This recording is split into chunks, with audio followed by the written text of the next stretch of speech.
Diduga diintimidasi oleh seorang jaksa, seorang pelajar SMP di Kabupaten Lahat, Sumatera Selatan curhat di media sosial untuk meminta keadilan kepada Presiden Joko Widodo. Saya dan keluarga saya diintimidasi oleh oknum Kejaksaan Negeri Lahat.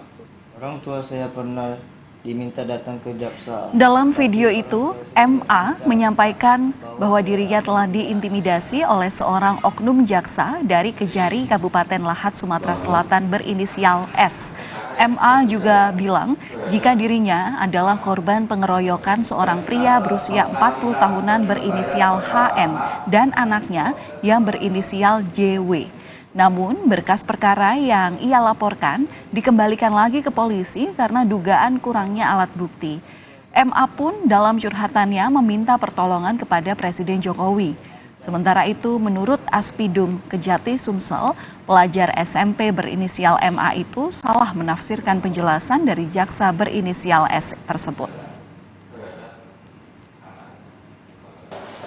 Anak itu ditawarkan itu untuk berdamai gitu. Kalau tidak berdamai, nah nanti akan dipidana gitu.